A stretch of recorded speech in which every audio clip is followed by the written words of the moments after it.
Mr. Irvin, the plaintiff is your foster sister. That is correct. And back in November of 2018, you purchased a car from her. It was an older car, a Mercedes. What was the purchase price? $3,500, I believe. And you made payments to her. Yes, ma'am. In what amount? Over the course of a few months, I made payments equaling $1,650. And then what happened with the car? Started having mechanical issues. What happens with an old car? The car that you bought was 2003 car, right? 290,000 miles. So it was no surprise to you that it might eventually have some mechanical issues. That is correct, but I was kind of pressed to get to work. Well, that wouldn't be her problem. That would be your problem. You drove the car in November, December, January, right? That is correct. And you got to work November, December, and January with the car that you bought from her. And I paid her. You did.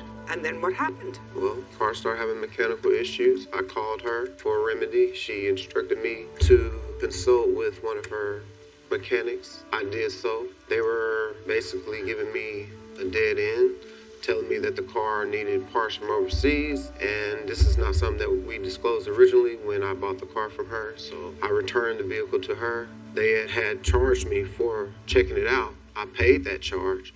I returned the vehicle to her. They had parked it outside their gate. She never retrieved the vehicle. She refused it. I don't feel I owe her anything. That's not what you wrote here in your answer. I'm just telling you, it's a whole different story than what you wrote in your answer. Well, I had a lot of time to think about it. But it wasn't so long ago. I mean, when I say it's a whole different story, it's like watching Bambi or watching Schindler's List. We're not talking here about, things that are even close. We're talking about, you said you took the car to Mercedes because that's where your sister wanted you to take it. You called her from there and you said you didn't have enough money. They wanted $110 to look for it, and she told you to just leave it there.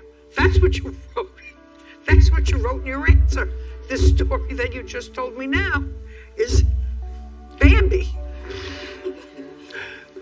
Let me stand corrected. I'm not wrong. This is what you wrote. No, you're not wrong. Let me stand corrected. I paid them, but they wanted more money. I called her. And she said that she's not paying. She didn't want it. Of course she's not going to pay. It's your car. But technically it was still her car because I owed her for it. And she kept on telling me, oh, I'm going to repo it. I'm going to take it from you.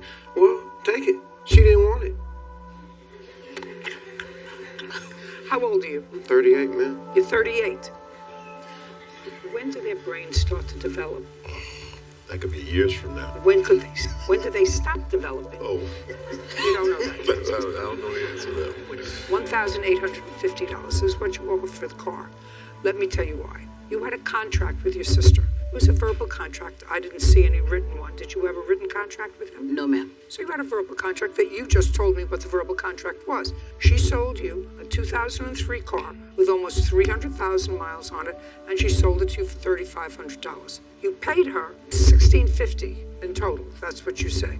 Actually, she says that you paid her more because she's only suing you for $1,500. So she actually says that you paid her more than what you think you paid her for. I'm not going to contest that. You're not going to contest it. See, now your brain is working.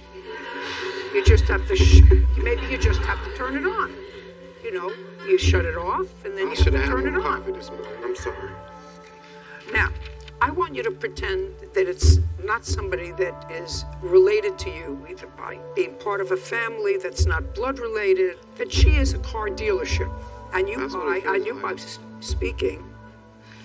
buy a car that's 16 years old from a car dealership that has 300,000 miles on it. You drive it for 3 months, and then you have trouble with the car. You say, you know what? I don't want this car anymore. Not working. Too much. And I assume I'm talking to you at this moment when you've decided to turn the brain on. I've been doing this for almost 50 years, so it's not the first time that I've had to explain this to somebody. Now, where is the car now? I don't know. It's not my vehicle. Just a second. I just asked you if you know where the car is now. He let the dealership take it. He signed it over to them because he could not pay $110 for the cardiac diagnosis. How do you have any proof of that? No, the vehicle was not registered in my name at that time. Said. In whose name was it registered? Kareem Irvin. So it was registered in his name? Yes. And titled in his name? Correct. Judgment for the plaintiff in the amount of $1,500. We're done. Thank you. Oh, thank you, Judge.